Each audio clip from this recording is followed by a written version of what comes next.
Hey guys, welcome to the Nomads Nation podcast, episode 18, and today I'm with Bo Ismono and a hungry Chase Reeves. Yeah. And we're gonna do something different today. Where we're gonna do our power rankings. Where basically in Nomads Nation at the beginning of every year, we do our power rankings where I take like 11, 12 distinct bag categories and pick my favorite top picks for each of those categories. And I was like, we've been doing this for 3 years now, and I kind of want to get other people involved in the conversation. So I'm with Chase and Bo today, and I did an in-depth review of my picks, and we're going to talk about Chase's and Bo's review a bit in-depth as well. And if you like any of the bags that Chase recommends, you think to yourself, damn, that sling that Bo recommended, I want to learn more about that, and you want to maybe learn more about the bags or make a purchase, we do recommend checking the links in the description down below.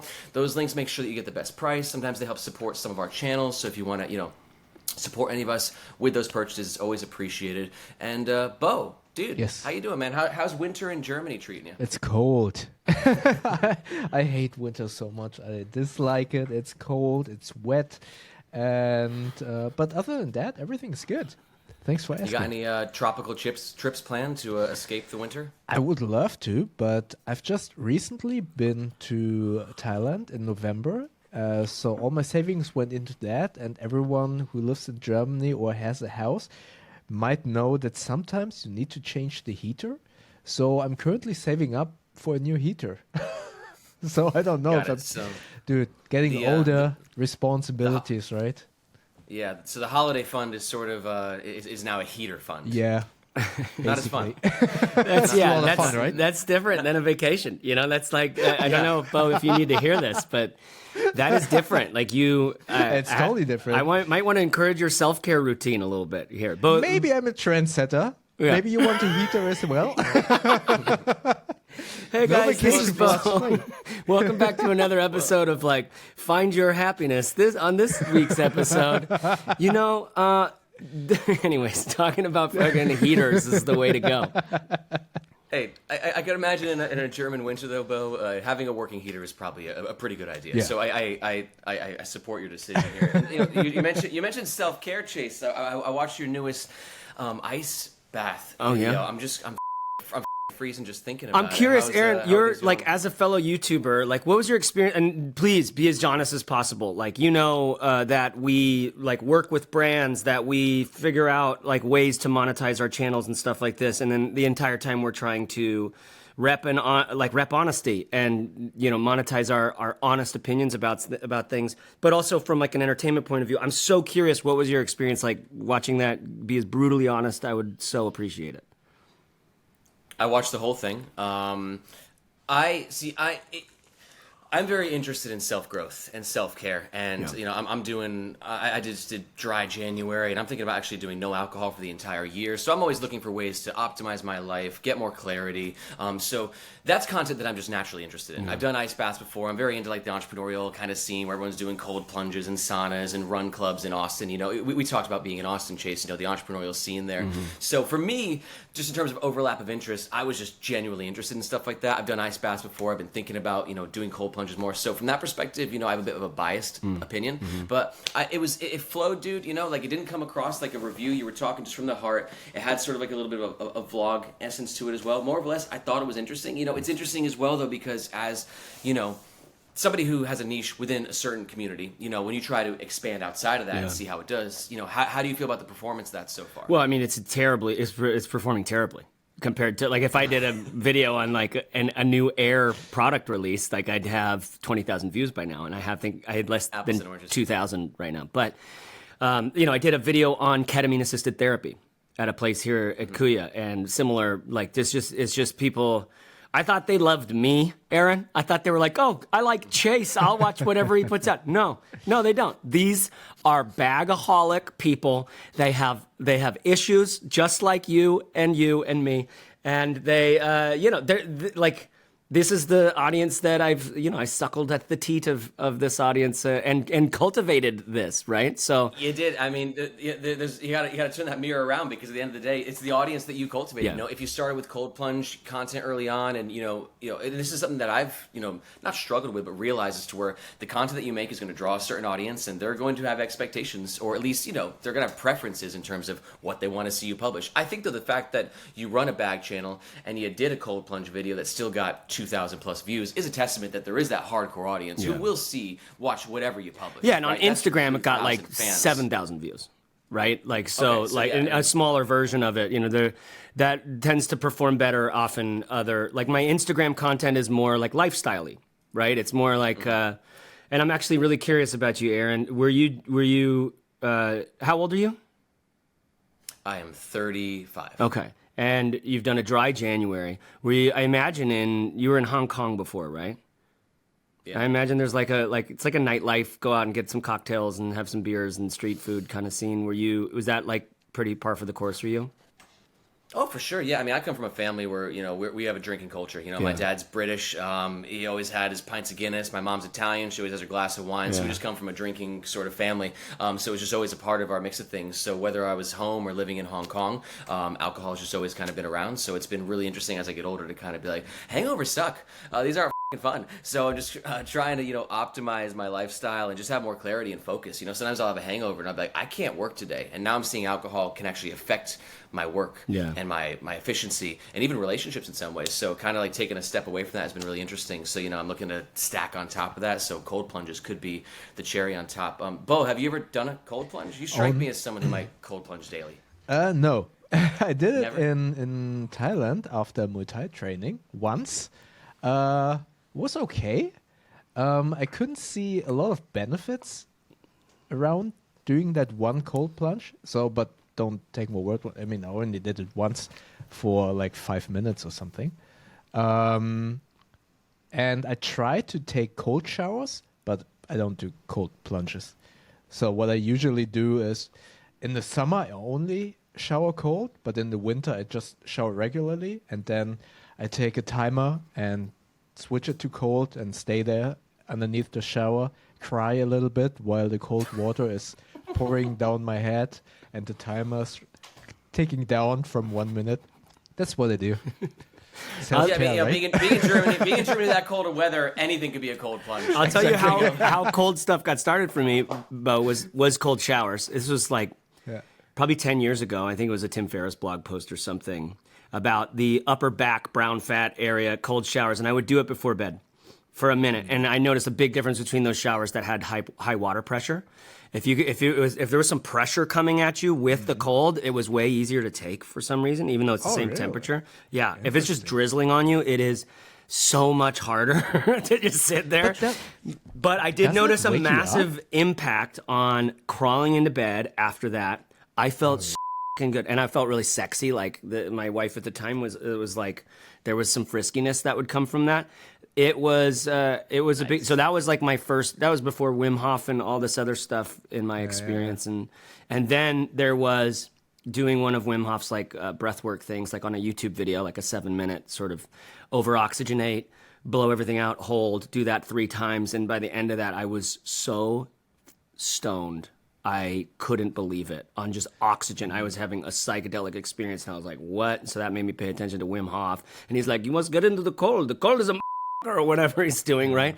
And then it just gets normalized. I'm not going to tell you guys what my latest sort of all-natural biohack is because you would judge. And so would everybody on this podcast.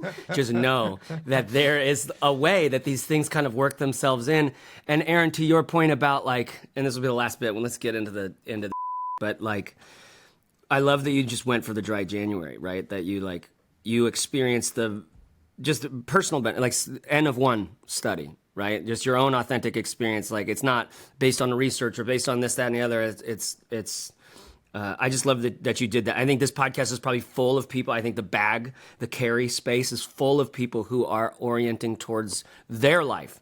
Not just because someone else told them this bag is good, but then they get the thing and it's like, oh, this isn't the right size for this dongle, and it has too many pockets or has not enough pockets, or it's like I actually prefer a water bottle on the left side or whatever. Like you just N of 1 type of way of living. I really believe in that as a personal growth strategy. So I just love that you've gotten into that, Aaron, your own way, and Bo, you too. I mean, fucking taking a head kick to the dome this morning off air beforehand. Just like, yeah, my Muay Thai. I just do this every morning, and now a little bit of CTE, but I am fine. I think Chase, I think it's actually a really interesting point to the overlap between people in this community and like self-growth, because I think that people that are drawn to these sorts of bags and stuff are very focused on efficiency, routines, ways to optimize their daily carry, you know, whether it's just shaving half a second here for knowing where your water bottle is, or shaving a second there for knowing where your shades are, you know. I see a lot of overlap, so I do agree with that assessment. I think it's also control. I think it's also control. It's a way that I felt like secure and safe. It's a way that like, it's one of the only areas in my life that was only mine.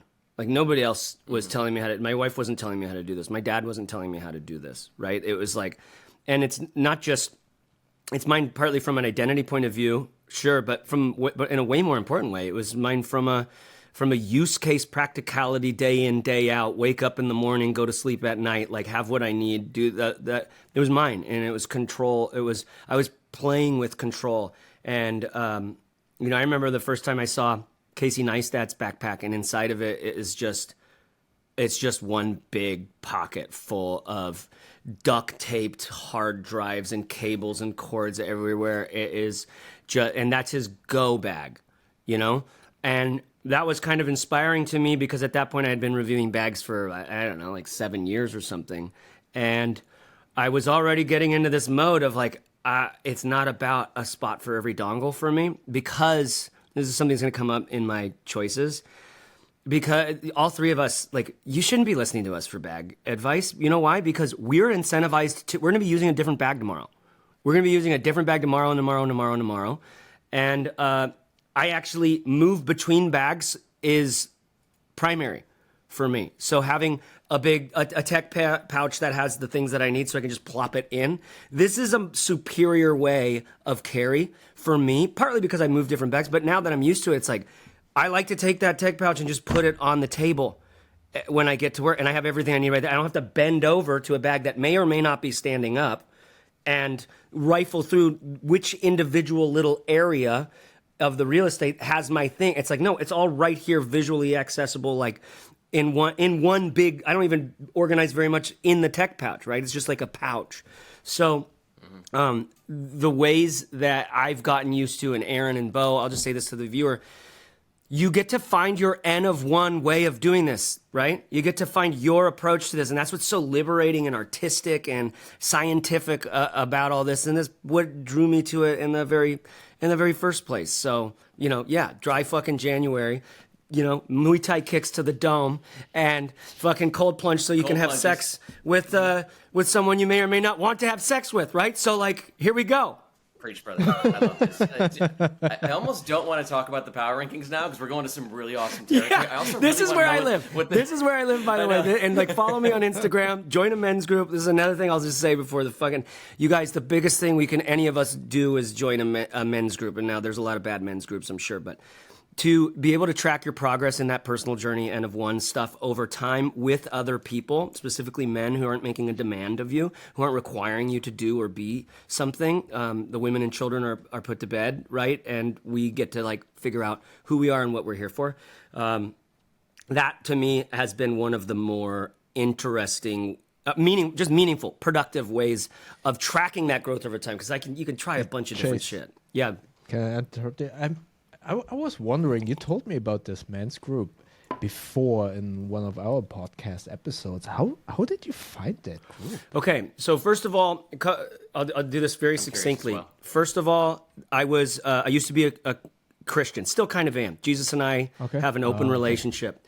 In the evangelical sort of high school, college sort of thing, there is a little bit of this is a known kind of quantity. We didn't call them men's groups. We call them accountability groups, or we call them small group studies or something like that. And often the girls and the boys, especially in high school, where most of the accountability group was just, how many times did you masturbate? Let's be honest. When we were trying not to. So, which brings up something, for me, sexually sort of suppressed, right, in my experience. I had to detangle and depressurize a lot of that, and still am in some ways.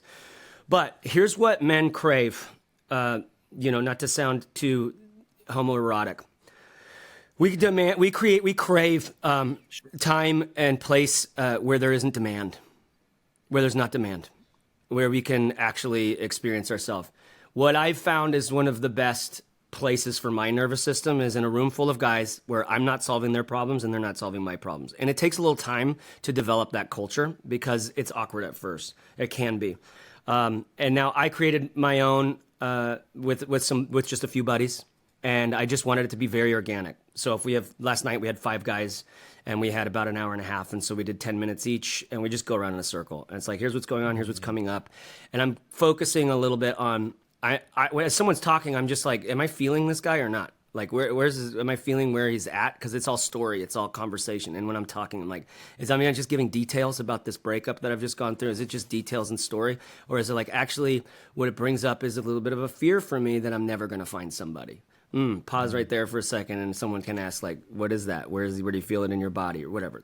There's some known somatics kind of perspectives on things that are very simple to kind of learn. We all kind of grok them naturally. But sorry, I got long-winded. The point being, how did I find it? A, there was some pre-existent material in the Christianity, and B, I just started fucking with it. There are things like Everyman, EVRYMAN. I'm doing a weekend workshop at my place in April, which you can go to my link in bio at Instagram, and it'll be one of the first links there. I got to update it to I'll update it before this goes live. But there's one coming up in April. We just did one. I have a teacher called David Sutcliffe. He's a homie. He's a friend, older guy. He was actually the dad on Gilmore Girls. He lived in Hollywood and did all this like wild, raucous Hollywood lifestyle and realized he was just living out the same pattern again and again and again and again. And he got really confused and frustrated by it. Found some great teachers in a thing called core energetics, which comes from Wilhelm Reich and all these early days of somatic psychotherapy. And watching him work is just fucking phenomenal. Specifically watching him like in someone else's process and it's touching me. It's getting me. Like he's working with someone in such a non-judgmental, open way, and this guy's being vulnerable enough, and it's so uncomfortable, but it's like he's going with it, and you're just like, watching other people's things has really helped me get access to places in me. So anyways, I'll say that, and I will say one thing. I co-host this retreat with him. It's a weekend workshop. It's at my house. I try not to tell people that more often because I don't know who's creepy, but like I sent out an email to my 35,000 people. One guy shows up. He walks in. His name's Brian. What's up, Brian? Virginia Beach. He walks in. Shout out. I open the door and he's got an Evergoods backpack on. And I didn't know at this point. I thought everybody came from David's audience, not mine. He has a bigger platform than me in some ways, and I don't advertise like the men's work on the YouTube channel up to now. Like I probably will start soon. But Brian comes in and he's got the Evergoods. I'm like, dude, that's the Evergoods backpack. He's like, yeah, I know. And then he like pulls out his notebook and it's like a Studio Neat, tote book thing, or not tote book, but their wide one, which is so good. The Pano book, this one right here. And I'm like, bro, that's a Studio Neat Pano book. He's like, I know. And I'm like, how'd you find out about this? And he's like, I'm on your email list. And I was like, right on. Because to take that leap and just show up, he didn't know anything, and he fucking crushed. It was so good. Long-winded, apologies, caffeinated. Should we get into our bad content, or do you have follow-up questions? Yeah, I mean, dude, honestly, I've been interested more about you because you always post it on IG, JAMG, join a men's group. Yeah. I think that we could definitely double-click into that at some point, and I want to see you do some content on that with YouTube, but we do have a men's group. Right now. And right here, right now. And this men's group is going to focus on talking about some bags at the hope of not making this a 7-hour podcast, which I have time for if you guys do as well. Yeah. But anyways, let's jump into it just so we don't keep Bo up all night in Germany. So, guys, we're going to talk about favorite bags. These are either your best or your favorite or just whatever you want to recommend or whatever you're rocking or vibing to right now. So we're going to start with slings. Now, for me, I'm a big sling guy, and for this year, I picked the Bellroy Venture Ready Sling 2.5 liter. If you watch this channel with Nomads Nation, you know I'm kind of crazy about this sling. I like slings that are small, malleable, not a lot of features and nicks and knacks to them, and the Bellroy Venture Ready Sling 2.5 liter just checks all those boxes for me. Also, at the sake of not running this podcast too over time, if you want to hear more about my opinions, you can just watch like the full Nomads Nation Power Rankings, which I'll link below. I want to take this time to talk more about Bo and Chase about their picks. So let's start with Bo. Sling. What are you rocking these days as, that tops your power rankings for your best sling? Oh, I'm confused. Are we talking about what I'm rocking at the moment, or are we talking about what is our not necessarily favorite, but what we would recommend? The second one, yes. The second one, what you would okay. recommend, yes. Which, by the way, is impossible. Bo, I'm going to give you 100%, permission to list off a few, because listen, you're going to get 3 from me in each of these categories, because I don't know who you are, and because I struggle with it, like picking one. Yeah, it's sure. like let me clarify. This is hyperbole at its finest. I love lists. I love all this shit. So it's fluid. It's not going to be perfect. You can throw 3 in there if you want, but it's just about having a fun conversation. So to clarify then, Bo, yes, your top recommendation, your best. What do you got for slings? I was really surprised about the sling bag because I expected that I wouldn't like it, and it is the Alpaca Flight Sling 2 liters. Because I love that sling. Yeah, it's great because it has a fairly man-purse weird shape. It's fairly rectangular and flat, but that's actually the beauty of this bag. It wears so comfortably on your body without kind of bulking out, whilst still being completely overloaded with stuff, like with a small camera like the DJI Pocket 3, thick phone that I use, the folding phone, flashlight, wallet and stuff like that. So I had a bunch of stuff in it, but due to the fact that it is somewhat rectangular and everything was on top of each other comfortably, it still keeps its shape fairly flat, and you don't notice it when you're carrying it. Therefore, I really can recommend the Flight Sling 2 liters. Also for traveling, great travel sling bag if you put as the name suggests, Flight Sling. Yeah. Right? Now, Chase, you only just got exposed to alpaca for your first time, right? Yeah, I mean, basically a long time ago, they sent a few really big poofy slings, and their build and manufacture at the time just didn't stand out to me at all. It felt like a kind of a rip. Anyways, I didn't resonate with it. And then they got into, and then that was probably 5 years ago. No, it was probably 6 years ago, something like that, like a long time.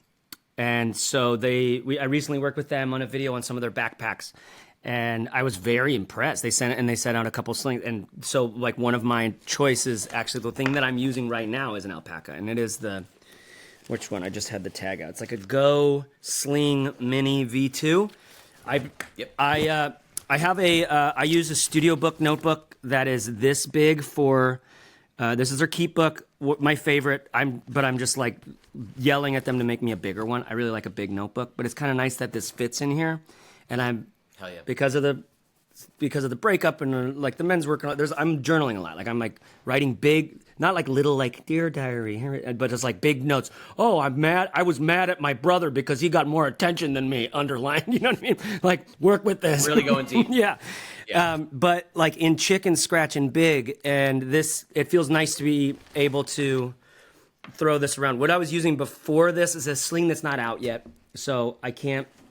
And I was liking that. It's wider. It has a clip on both sides. I prefer that, right? A clip right here and right here, right next to the bag itself. This has this, again, it's we've got a fancy magnetic clip on it, so we must be cool.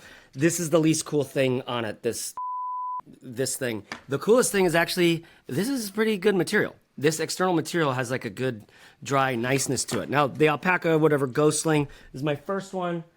The next one, hold on, wait right there. The next one is going to be, I'm going to show you a few, okay? I'm going to do it really quick. Okay? Let's do it. So, now, typically I just wear a fanny pack. So you said sling, and then I didn't think of fanny packs at all, but typically I just like a little keys and nicotine mints and shit like that. This Peak Design, sort of bigger sling, this is the one when I just take my camera out, this is the one. This thing is probably 10 years old at this point. This thing, and I think they still have roughly the same design. There's some updates, but this is very old. I've never updated it, and I've never needed to. Listen, Black Ember, again for the camera thing, because I sometimes am the run and gun DSLR. Is that the grip? Yeah, I think it's called the grip. Yeah, and inside there's a camera cube that's removable, but man, the materials on this feel really good. It's beefy. It's big. This is huge. I don't want to take this around. This is big. Then this Bellroy one, which is their camera one, but I prefer it for not camera too. Even though it has built-in dividers, they move up against the sides sort of like this. But this material set is, I like it so much. And I prefer this one to their regular one, which has like a little bit of a beef. I also really like their light stuff in this category. So, but do you consider those actually sling bags, considering their size? I would put them more into the territory of a messenger bag. I wouldn't put them in messenger just because I can't bring my laptop. Messenger for me is one size larger than that. These are sling is like, and the reason why I'm oriented towards those bigger ones is because to carry around a DSLR, which does make quite a big difference in the video quality. I do very rarely do I actually get outside footage of products. Like I'm so over filming, like setting up a camera and like walking into frame, or whatever. Like I'm just so over it. I tend not to do it, but for a long time there was carrying around my camera because maybe I'll get to sit down at a bench and talk about it.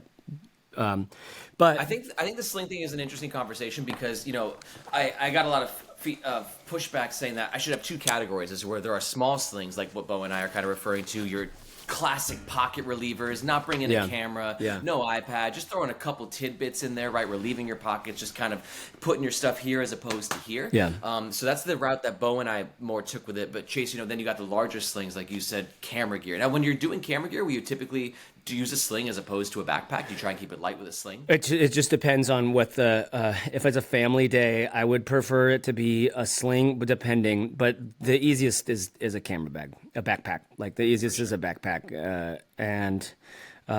One of the things about the Peak design that's been mine for when I do like actual shoots, I get hired to like shoot events for friends, or like someone's interviewing a semi-celebrity and he wants to get B-roll of all the connective tissues before they go into the studio or something like that. I will have that sling on me sometimes with a separate camera, but sometimes just I use it to hold my arms up when I'm holding the camera, and so it's like this prop as well. Oh, so you actually rock the sling and then use it to like stabilize the camera with Canon's image stabilization.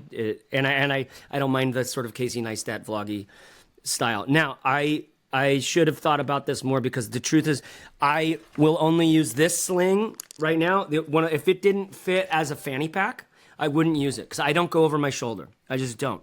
If I'm bringing a big thing, I'll go over my shoulder. Obviously, you have to with those.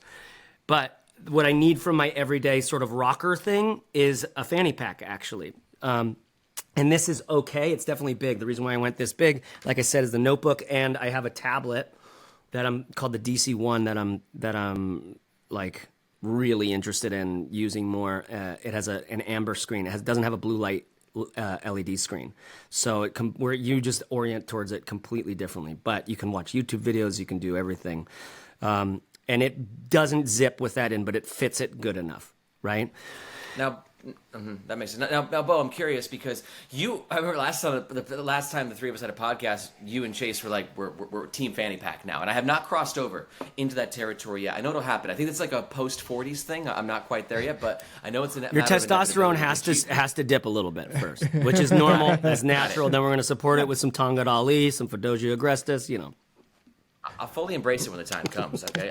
But Bo, do you ever rock the flight sling in fanny mode as well? No. Or are you just No. crossbody? Fanny pack, I only use the fanny pack mode with a specific size in mind. So the Bellroy hip pack is fairly small, and therefore you can wear it as a fanny pack. But as soon as it gets bigger than that, I wouldn't use it as a fanny pack. Got it. So always a crossbody style.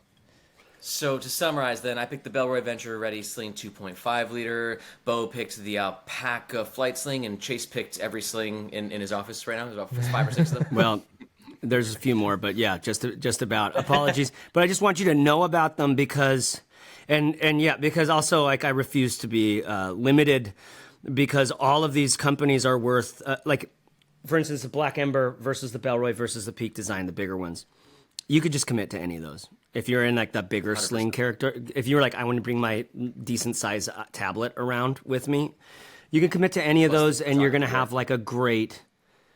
I want people to commit to a product for 2 years before going in, because I think there's something similar to the cold plunge. The benefit of the cold plunge bow is the mental toughness. That's like physiologically, I think there's you could, I don't know, but like the mental toughness of it, the mental toughness of being able to get another sling. Oh, I wanted this one and that one, but then I chose this one. It's like, oh, well then maybe I'll sell this one and get that one. It's like, yeah, you know what you're doing is something I relate to so much. And it is, it's harder to commit to something and just go, get back to work. Like I'm using my purchase and my research about a purchase to procrastinate, to resist something, like something I'm resisting, you know? And there's a value in finding those companies like these Belroy Peak, the Black Ember, where you're like, you can do whatever you need to with this. Now move on, like find what you're resisting. 100%. Yeah, totally agree with that. So I think we got the slings pretty good. Let's move on to small backpacks, though, which is a category that I quite love. Bo, do you ever use small backpacks like in your day-to-day? Rarely. I used to use them more during the times where I didn't need to carry around a laptop or a lot of work items. So it's good for just, let's say, regular, in air quotes, daily use where you don't have to lug around a bunch of stuff. But when I go to work, usually I cannot use a small backpack just because I have a keyboard with me, cables, hard drives, probably also somewhat of a camera to film some B-roll because I'm testing that bag. But that's the reason why I prefer like 20-liter-ish backpacks instead of smaller backpacks.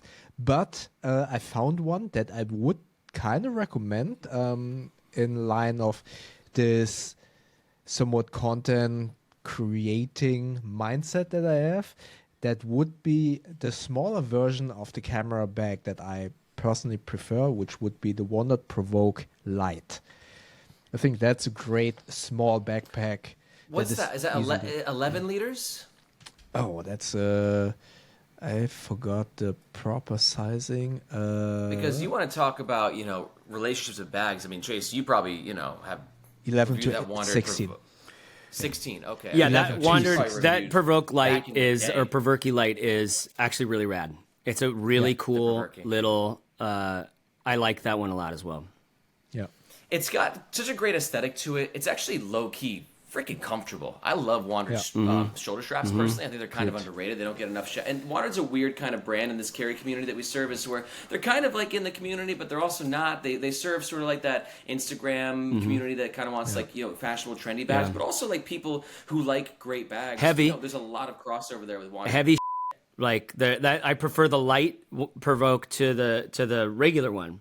100%. And they can really take a beating, but they can kind of look beat up. Again, one of those bags that you can absolutely commit to and like, stop it, move on, go do the thing that you need to do because this has got you, So what would you pick for your small backpack, Chase? All right, we'll begin at the top of the list. Okay. Shall we? Have any of you guys used the little packed 15-liter? Hell yeah. Have you used this thing?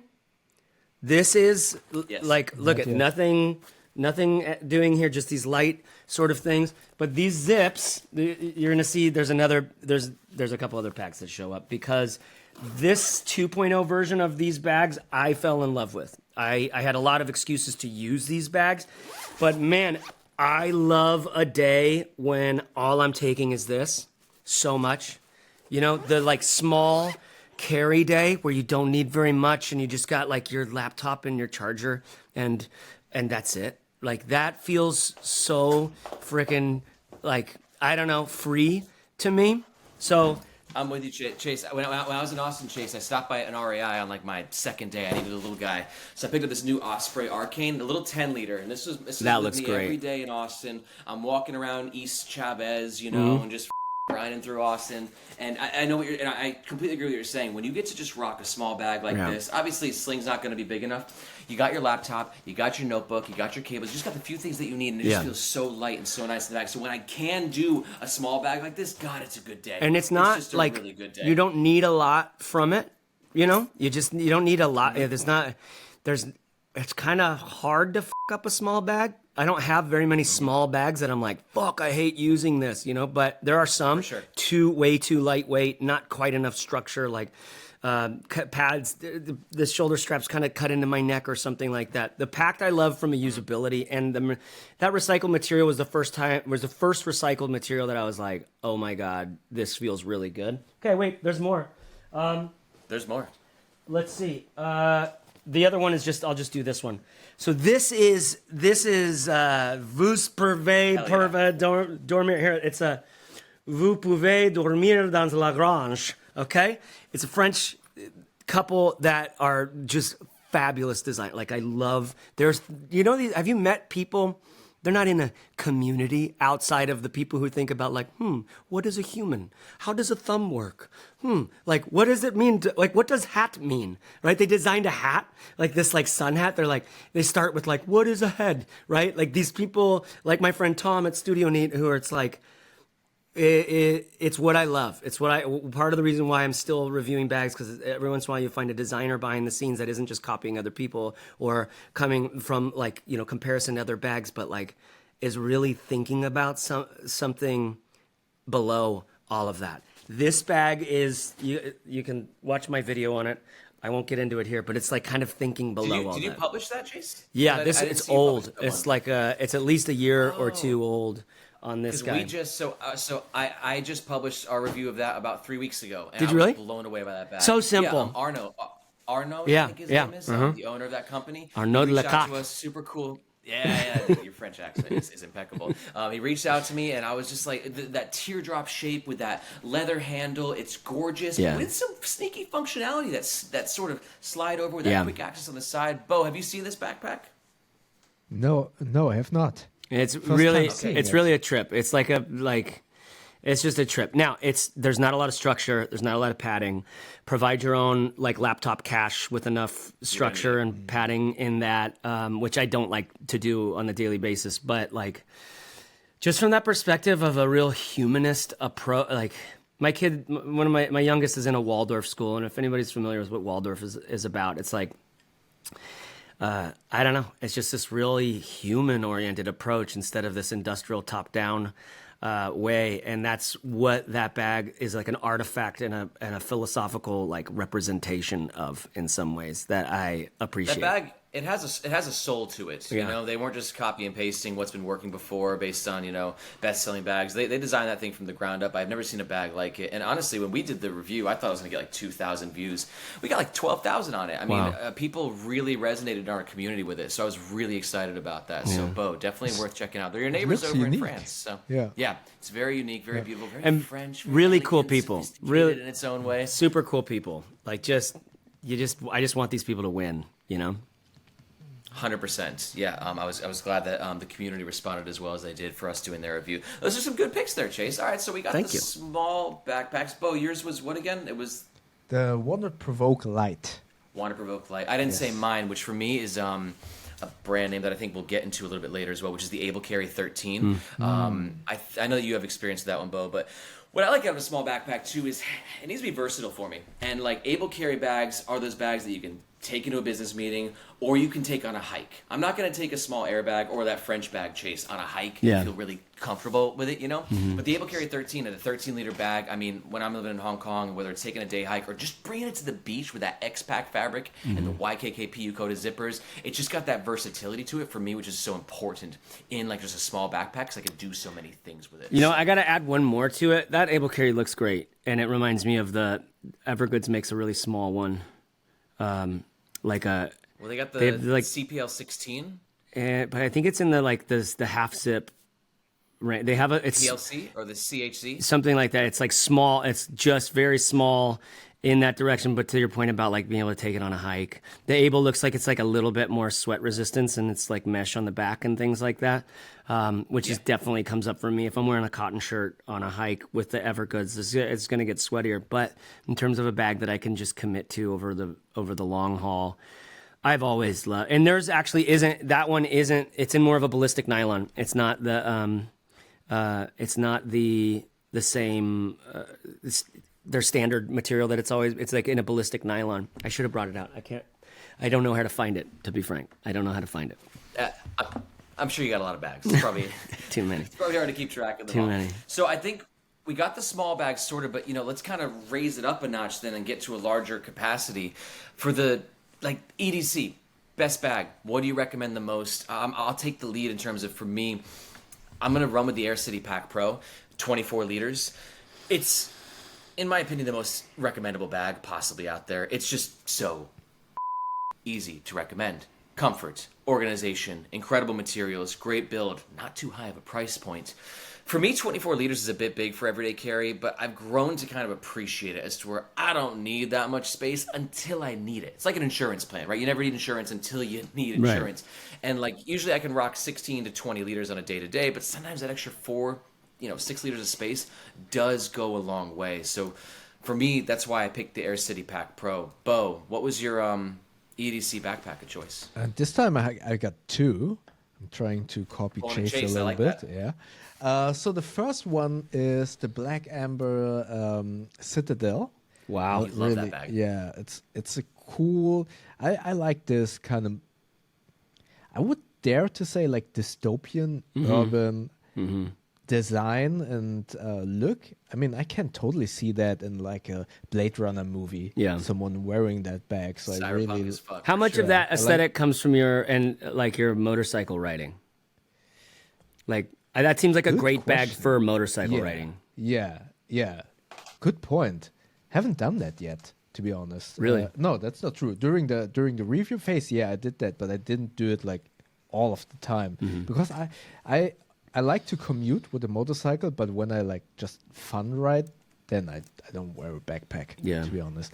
But it would fit quite nicely to cool leather motorcycle outfit. And just the weather, the weather resistance, and you can handle anything. And then as soon as you put on those orange compression straps, that looks so cool. Yeah, gives the bag a pop, that's for sure. Yeah, that looks really it's a nice cool. little touch from Black Amber because they usually got these black on black on black on black bags, and then you pop that little that neon orange goes a long way. Yeah. What's your second pick? The second one is a bag that surprised me.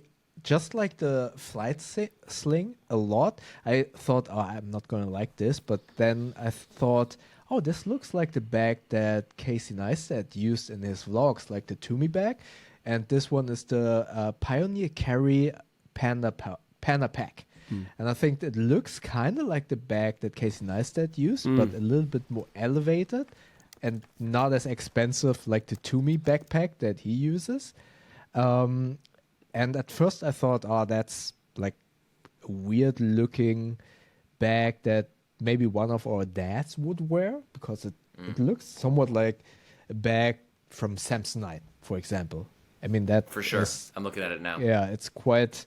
It sounds like their stuff is really good. I haven't seen their backpacks yet. It's good quality. I was supposed to, and then something fell out, and that now reminded me to get in touch. But they're their tech pouch and wallets and stuff. I was like, what is this? Who's making this? Good fabrics, good materials, good build quality, and the Panda Pack is somewhat refreshing with all of these pouches on the outside, and it was fun to use.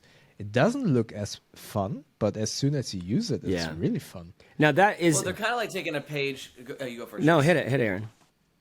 Well, they're kind of taking a page from that Tom Bin sort of aesthetic as to where you got these external pockets that have their own volume, and it doesn't always look cool. Hence, you're eluding the dad pack, right? Yeah, You know, like exactly. that '80s Samsonite. And you know, at the end of the day, the older you get, the more you kind of like that utility. Is where you're like, I don't have to fight for space now. I don't have to try and put this thing, and it has its own space. It's like having these little mini pouches and slings on the exterior of your pack, and that goes a long way from a functionality perspective. And I think the Panda pack, which I have not reviewed personally, or any Pioneer gear, you guys got me excited to check them out. Yeah. But it just it does it in a way that's a little more refined. It doesn't look like it looks like your dad's pack maybe at first glance, but like, wait, there's something special about that pack. Yeah, there's something about being able to, again, these designers. We are priests in the temple of the designers. We're not the designers. We're the priesthood. We're the ones who say, like, let me tell you why these decisions were interesting and good. For instance, with the Black Ember Citadel, I just remember the scratchiness that I getting my laptop in and out of that back zipper, right? And that just sensory enough for me was like a no-go. But also the look and the aesthetic of it wasn't me in the same way, right? Whereas for you, I'm constantly making compromises on a bag for the sake of the look and the aesthetic. Yeah. One of the bags I almost brought out, but I didn't, is that hemp company that's a jiu-jitsu and like martial arts brand called Datsutsara or something like that. American made, hemp built, and it's just, again, boom, pouches on the outside, like Velcro, brr, brr, brr. And it was my brother's bag who passed away, and so it's like obviously got some special qualities to me, but also just from like I'm just signaling dad bag vibe. It feels empowered, like somewhat like sort of like your style requirements, like just a little bit that, but also the pockets on the outside aren't quite big enough. My favorite thing is just that, like that JanSport style where there's like a 2-inch dimension pocket on the front, like small. Oh yeah. That's all daddy needs. That's it, actually. Just a boom, throw that in there. If you really want to give me like a magnetic divider between, like somehow pulled up towards the top so I got wow, that's sick. But like just get that would be great. But the simplicity of those pockets on the outside, and then the way that like, I think that was really interesting that Pioneer Carry did that with those Panda, those pockets on the outside. And you see Evergood's kind of tapped into that a bit. They just did their Civic book bag, which ended up being a really big hit. It's got that classic JanSport sort of silhouette with that front pouch in the front, and it slaps. I haven't seen it. Loved it. I'm like looking now. Oh, no, yeah, you should. And I'm not. Yeah, Evergood's CBB, the Civic book bag. So it's that classic JanSport sort of vibe with that front pouch. It kind of went under the radar. It was a part of the Griffin drop with Carryology. These guys just won't email me back. Jack, where are you at? It's like I'm one of your biggest freaking fans. But no, I still don't see it anymore. I still don't see this. I found a Reddit page. Oh, it's not on their site anymore. So yeah, CBB 22 Google camo. Images. Okay, got it. Cool. GI episodes. Yeah, so CBB. it sold out. It crushed. Right on. Oh yeah, So, that's what I'm talking about. That's what I am talking about. Just that would have been on this list. It's time to chase up Chase because you need one of those in your hands. Yeah, that's right. Okay, can I get into mine now? Because I've been sitting here standing on them. Go. Where'd they go? Okay, Brown Buffalo Conceal. Okay, Classic. This is. I'll tell you what. We got this injection molded YKK zip right here that just moves all the way over the whole entire bag. It looks like that Mario bullet in Mario, right? Going through things. You've got a vertical front pocket, which I don't like. I'm like, Douglas, please, Douglas, work with me and let's do a custom one with that pocket here. You can't imagine the kind of structure in this bag, and there's no padding. This is one thing that I really like. A lot of companies will put in padding inside of a liner and the external material to kind of get a synthetic sort of structure. This is just the Cordura plus the liner material is like overly beefy, but it is that high, that like Wander's Provoke, that it's not Hypalon tarpaulin or whatever, right? This provides so much structure on the inside of the bag, actually. And Douglas, the founder of Brown Buffalo. Also, I love these straps. It's this light little contour. Douglas, founder of Brown Buffalo, is just an absolute radical dude. Super radical, cool guy. Santa Monica, little factory, tiny little factory. He called me when I was in San Diego, and he's like, "Hey man, I'm doing like a bag making workshop. Do you want to come and like make your own bag?" Like quarterly, right? I still have my tote that I made over there, and it was, I'm not gonna go I'm not gonna go start sewing myself all that much, but it was cool for him to be like, "Yeah, you talk a lot about bags, but like, why don't you make one?" Like not like to sell, like just for you, right? That was sick. Brown Buffalo conceal. Then I do probably the bag that I find that I've gone back to more as a regular, just when I don't have something to test, is the Pack 22 liter. I love this as a day bag. I just love it's something about it's vertical enough. It's not too wide. The straps feel good. They have like this they have like a harshness on this mesh in here. So, but I don't wear tank tops. It makes it feel like when I grab it makes it feel kind of robust to me. But it's really this tech taco pocket up here at the top that has the gussets and the just the perfect amount of organization, and their liner material feels really good. Again, one of those bags that I've spent a lot of time with. So I'm sort of, when I spend a lot of time with a bag, I go like beyond just, I don't have a lot of that, oh, I want that bag, or I want to try that, or it's really a sense of like, just, this is enough, right? But the Pact has, just goes beyond in the right ways without being superficial. I find that there's a superficiality or a preciousness in a lot of bag design. And I like that. I like something dialed. It's just dialed back, but I like a little zhuzh, like just enough zhuzh to make me feel like, oh, little finger. Oh, that finger felt kind of good, actually. Something, spice it up a little bit. One more. Bo, have you tried that? Oh, go on. One more. This is one I've spent the least amount of time with. This is simple. Have you guys played with this bag? Not with the bag, but I have some. Yeah. Okay, you've used it, Aaron. Oh yeah. I am pretty blown away by this bag. So that's they crushed it. They did a really good job. I like it a lot. Absolutely crushed it. They make it's a lot of organization.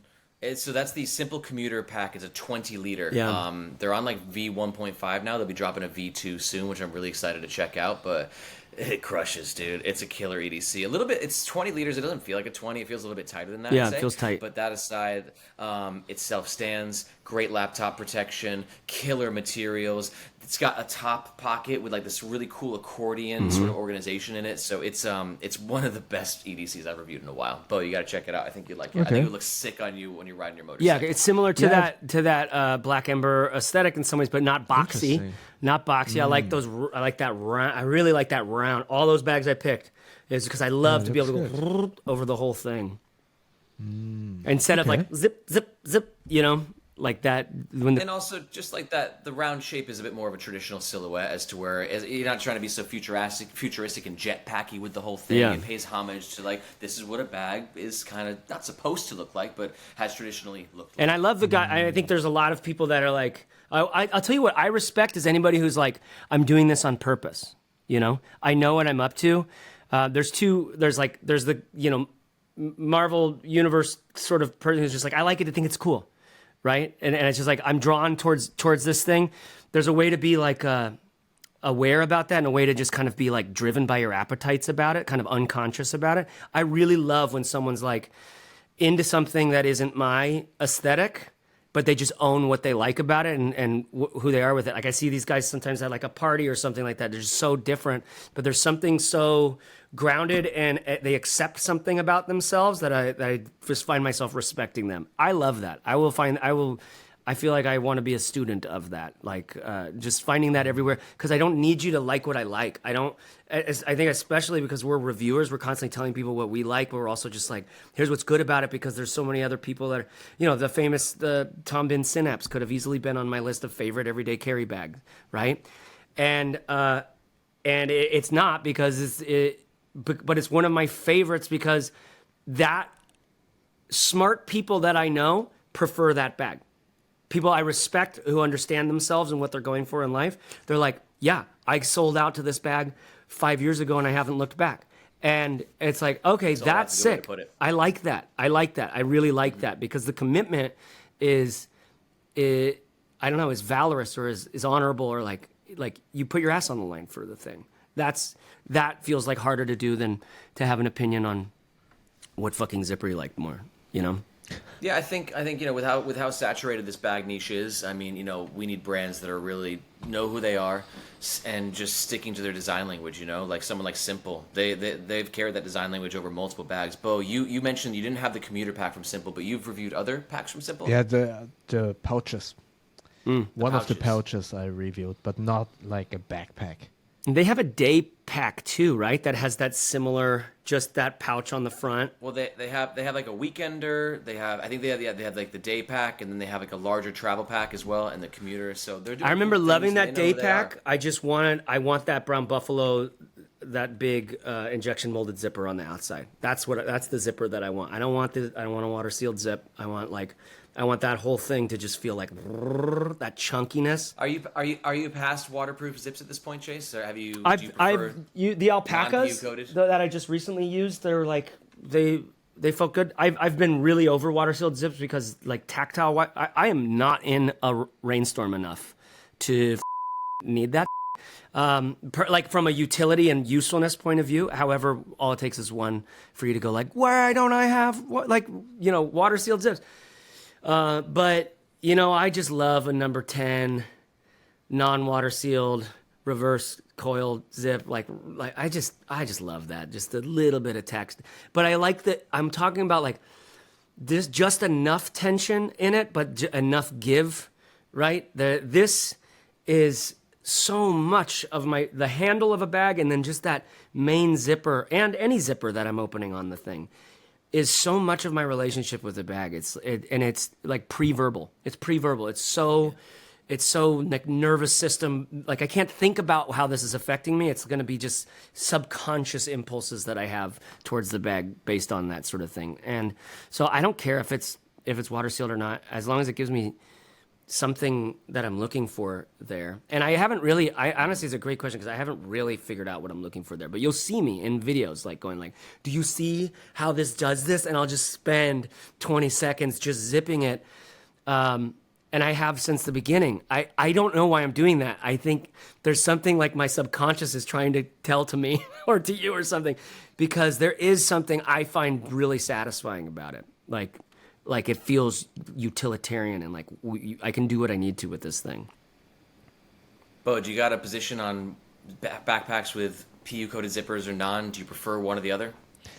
Honestly, I've gone back and forth. I don't know which team I'm on. It really depends. I don't know what it is, if there is like a different, if they lubricate it or not, because sometimes I feel like AquaGuard zippers are really smooth. Then on the other hand, they're really stiff. Then you get a zipper that doesn't have like this AquaGuard, how do you call it, feature or style to it, and then those are stiff while others aren't stiff. So for me, it's all about the way they kind of operate or maneuver in a way, and I don't really care or mind what kind of zipper it is, because in the end, it's no bag, and at least to my opinion, is fully water resistant. Sometimes there will water push in there anyway. Sometimes I don't close it properly, then there is a small little gap. Or if you have a dual zipper, they kind of match, but then there's a small little tiny place where water can sip through anyways. So yeah, I don't really. I think there's something that pisses me off about that, right? That little gap you're talking about. Yeah, that pisses me off. You can too, see it. You can see it. But I don't mind. I just try to be as careful as possible. I just am a little bit bothered as soon as a company calls it waterproof. I really dislike that. Yeah. And I also don't like the perception of comments, and I don't want to like offend anyone, or but I see a couple of times where people are claiming or wanting something to be waterproof, or say like, oh, that's not this kind of zipper or this kind of that, and that's not waterproof, whilst you still see some gaps. And like places where stitching is that water could get inside anyway. So yeah, I'm kind of hesitant to talk about that in my reviews. I always say, oh, this is good fabric and this is water resistant. However, please keep in mind water can push into it eventually or into a zipper when you don't properly close it. So yeah, I try That's the way to do it. You got to keep those disclaimers because, like you said, waterproof, weather resistant. There's so many different categories. Submergible is its own category, right? And it really just depends on the construction of the bag and how these seams are made. I pick you, Chase Reeves. You guys, my energy's kind of waning. I submit that we break this episode in half, and we come back and hit the large travel bag, the messenger, the tote, the tech pouch, and the all-rounder in the next one. What do you guys think about that? Well, how many have we gone through so far?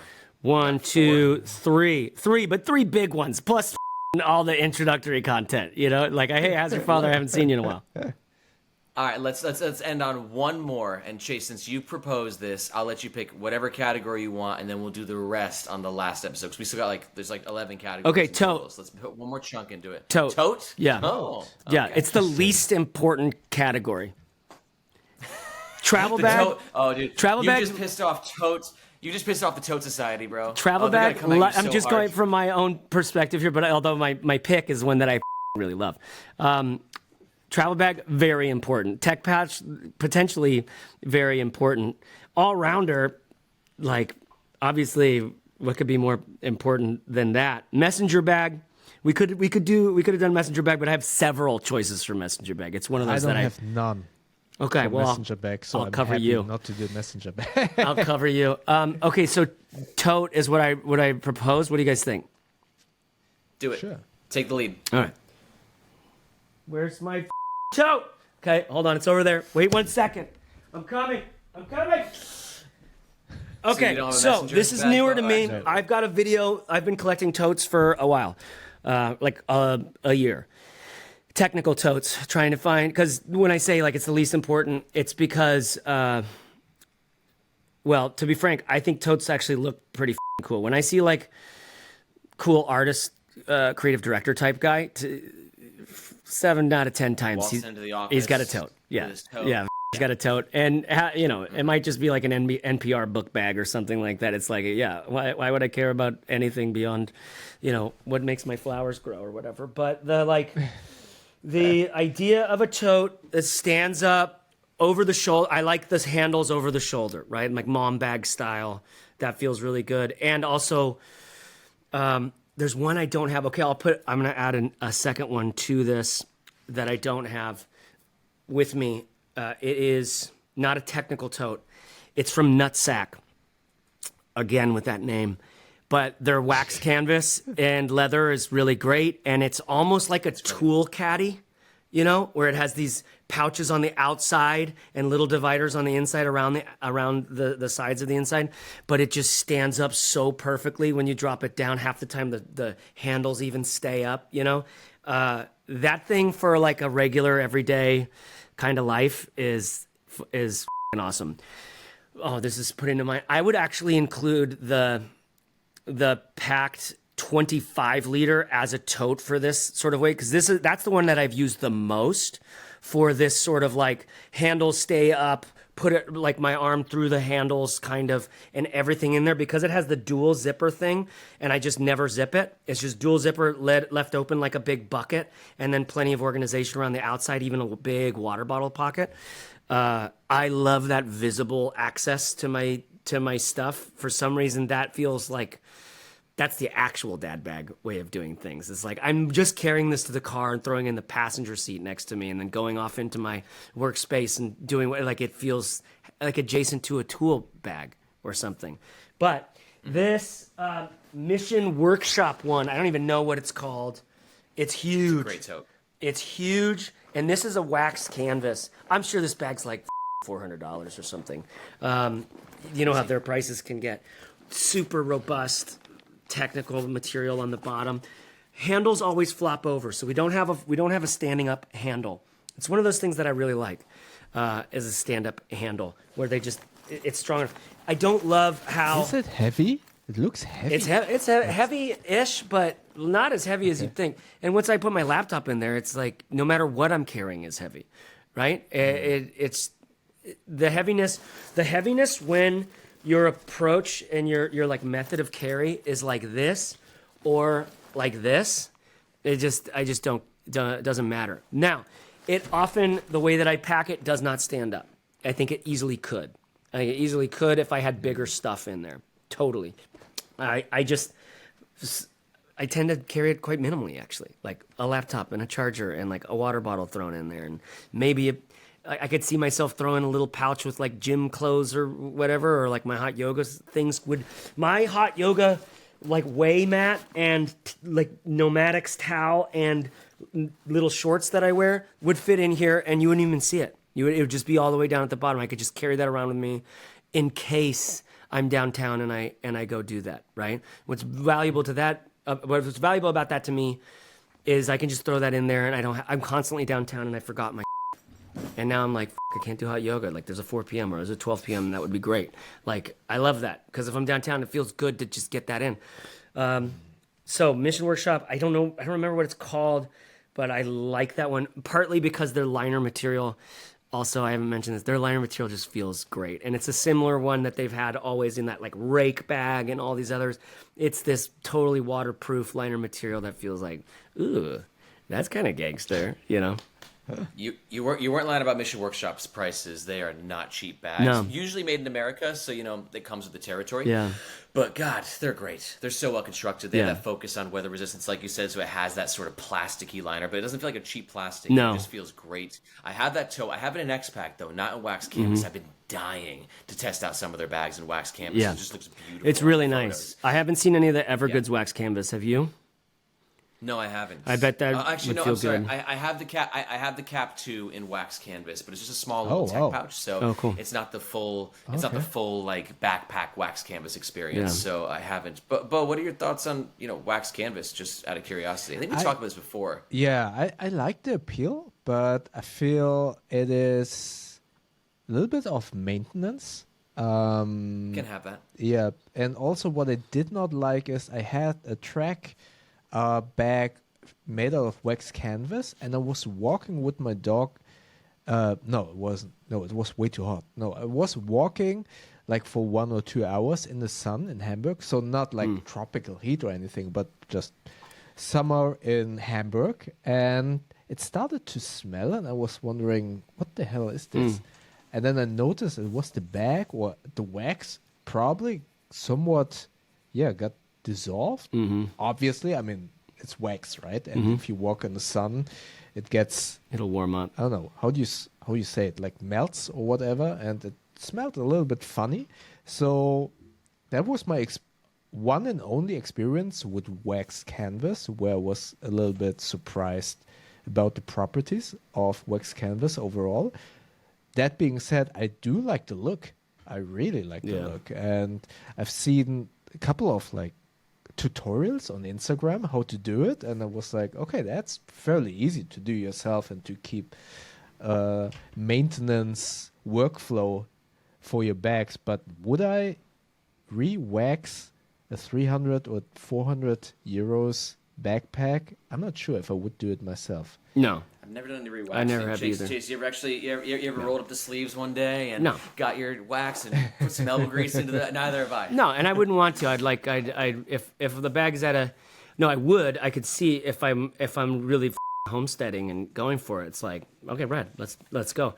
But I don't know how many years I would have to use one of those track or double oak or this Mission Workshop or the Evergoods. I don't know how many years I would have to go with that before it needed like a resealing. And I think the reason why I would need it is maybe some water seeping in or something, because the wax has a great like hydrophobic or whatever qualities. But I think I think that's the aesthetic that I'm more drawn to, is a little bit more of like an Americana, like singer-songwriter folk, like rootsy. It feels cool to me in soft goods design and all kinds of design. Like I would get like a rootsy office chair if there was something that signaled rootsy, but like that would be like a stump. That would be like a little tree stump, right? But there's something to that like naturalistic fallacy that I'm subject to for sure. Bo, I'm curious about your like both of you guys like your what do you mean totes? Like do you really have tote opinions? Because I'm kind of new to tote opinions. I have a tote bag, which I really like, and that is I'm going back to that brand, and now that I kind of say it, it's a cool brand, which is the Alpaca Metro Tote. That's a really, I like that. It's a great tote. Yeah, it's a very Is it big or small? No, I would say it's, well, on me everything looks big, to be honest. But it's let's say what are it's a 14-liter tote bag, and what I do like about it are the colors, the material options, and I feel it looks very simplistic whilst still looking somewhat urban coolish. And yeah, I like that one a lot. The fabric, it has bright inner lining. It has this, they call it Axoflux. Yeah, the Axoflux is pretty interesting. Yeah. It's pretty rad. I like it. It looks like a Bellroy tote. Yeah, you're Bellroy right. has something that like this that I've seen recently. I haven't seen this one. I do like the fact that it's $89. You're talking about the Metro tote, right? Yeah. Yeah, they have an Elements one as well, which I'm sure is a little more money, but like $89 for this that's pretty great. That's like pretty great. Agreed. Do you use your tote a lot, Bo, or is it just kind of like here and there? 'Cause like I said, tote's probably the least for us. It's not the most thrilling category in the carry community, but there is a time and a place for a tote. Yeah, I like totes that are somewhat transformable. Like, for example, the Ground Truth Riker, the Life Behind Bars Transition Tote. Those are the bags that you can transform to a backpack. Mm-hmm. And what I like about that is the silhouette of the tote bag is so refreshingly different and somewhat flatter that it looks, in my eyes, very good as a backpack. And that's when I really like tote bags. But for regular use, I just don't know. I would say I'm a fairly fit person, but I just don't like carrying heavy stuff on just one shoulder. It just tilts me the wrong way, and it's not kind of great. Doing the tote pimp walk a little bit. Yeah, I don't like you it guys, that much. Get this. Okay, this is funny to me because the bag that I've used more than any other bag in my life, and you guys are gonna, I know I'm gonna catch in the comments because it's like every category I'm talking about packed because I've done a lot of work with packed. I've used these bags a lot. But this, my favorite tote by a long shot, as we're talking, I'm realizing, is their 55-liter carry-all. This is what I have a separate studio and a house. This is what I'm constantly just throwing things into in the house and then bringing it out to here, throwing things into the studio. It's a gear hauler. This thing is awesome. But I sometimes, like, I took this to the... I had a bunch of stuff to return at Whole Foods, like with Prime, Amazon Prime or whatever. You can return things at Whole Foods here. And so I had these huge air mattresses that I was returning. And I had 2 of them in here and then 1 of them. And I was like walking into Whole Foods with this fucking thing. And then I found myself just like after they were returned, which is so easy. How does that happen? I just like, I'm like shopping with this thing on my shoulder and just like throwing things into it. I'm like, what have I been doing? This is amazing. This is superior. This is the best way of doing things. It doesn't look padded on the shoulder strap. Not at all. It There's zero padding. It's just webbing that's folded up and sort of like, and it is like I've carried super heavy stuff with it. The reason why I fell in love with this is when my family was living in Airbnb. We were just like traveling for a living. We would catch a place in Asheville for 6 weeks or something. And road trip travel, that thing is unbelievable. You're just throwing everything. It fits in the living room, so it ends up being a place to throw your yoga mat and like any knickknacks that like the kids had or something like that could all just be put in there. So it just gathered and organized things in the room. And then when it's time to go, you just pick that up and go. You have everything with you. And throw my Sonos Move in there and whatever. Like, I fell in love with that thing, and it is there is no pocketing. The whole thing does have a cover. Like, you can unzip it, and there's like you can fit a bunch of shit in there. But as we're talking, I'm realizing, oh my God, that's my favorite tote bag ever. Hey, and best of all with that tote, it's huge, which means you throw some ice and some water in there, you can do a cold plunge in there, Chase. Totally. Bring that back. Way to pull it full circle, baby. Yeah, had to. So, wrapping this up just for my tote, it's funny how totes, like, I don't use a lot of totes, but totes just depends on the use case, right? So for me, living in Hong Kong, city life, no car, transport, walking everywhere, I go get groceries sometimes when I'm coming back home from the studio. Backpack's full with whatever might be full in, so I got those little compressible totes, right? One from a brand called Nanobag, and it rolls up like this, just this little ball, and then whoosh, it's this 22-liter tote with this beautiful silky type of material. Super thin, like super lightweight. So thin, almost concerning thin. Yeah. Like, is this thing gonna rip on me? But it never did. I always packed it up to the brim with groceries. So I always like keeping that in my EDC because you just never know when you need that extra space. You got to carry something else. It always comes in handy. But aside from that, I think that I might take a chapter out of your page, Chase, where I think that Mission Workshop tote, which I only have in X-Pack, might be what I like, because my other use case for totes is bringing it to the beach. Like, sometimes it's just nice to throw, like when I'm in Hong Kong, we got world-class beaches, 20-minute bus ride away. So beaches and totes for me go hand in hand. So you pop the beach towels in there, sunscreen, 6-pack, whatever it might be. Tote's great for that, especially with X-Pack, water resistance. So for me, actually, I'll give the edge to the Boundary Supply tote. That's always been my favorite. Simple, couple of fun little features here and there, doing what Boundary Supply does best. But yeah, I think and don't sleep on the IKEA tote bag. You know, the huge ass IKEA. We did a roundup of the best dig into totes. your shoulders. Yeah, but you develop your shoulders, Bo. Yeah, I'm not as buff as Jason. It's good for shoulder day. It's like, it all depends. Like, you can also get the sewing machine out. Like, put something on it. Like, get one of those like car seatbelt sort of fluffy sheep's like wool sort of things. Like, cool, throw something like that on. Get funky with it.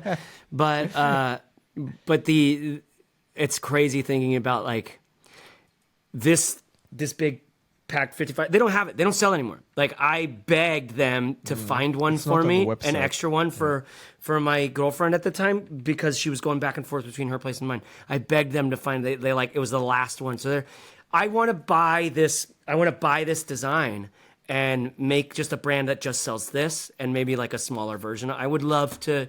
I love this thing. Like, I just love it. Anybody want to be a co-founder? Like, holler at me, right? But the taking this on a bus to the beach, for example, it'd be pretty hard.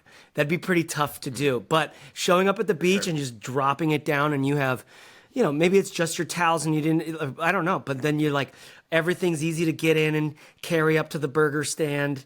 And, but it's a little much. It's definitely a little much, for sure. And obviously not a place for your laptop and things like that. No, and that's the whole thing with the use case with the totes. They're all so different. Yeah. So, all right. So I think that feels good, right? That feels like a good like. It feels good. Yeah. We ended with the totes. Yeah. I think we got some grounds that we covered, and we got some more ground to gain. I think we'll chat about when the next time we can wrap this up is, guys. But yeah, any closing thoughts before part one of our favorite bags comes to a conclusion?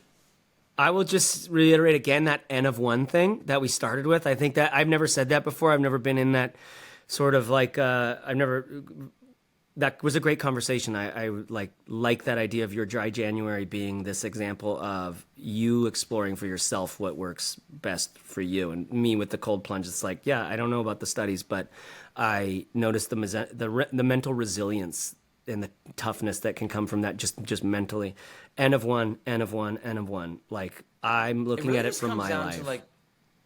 I think like with your own life, like, I'm constantly A/B testing, like it's just like seeing if I isolate this variable and introduce a new variable, or just isolate and then compare it to how it was before, like it's just kind of always looking for ways to optimize the experience, more clarity. And I'll tell you, as an older guy, that like, it's not always optimizing. It's like at a certain point, you're like, I know what I'm up to. I don't need to improve on this anymore, because the reason why I was improving on it wasn't to keep improving. It was because there's something that matters to me in this. It's not the like needing to improve that matters to me. It was like that while I could tell I just wasn't I wasn't in my lane yet, right? I wasn't in the right. Eventually it becomes, you know, I've heard someone say like, you know, if you're wanting to be in a meaningful relationship, you got to be about your kingdom first before your queen, sort of thing, right? Like that actually comes first.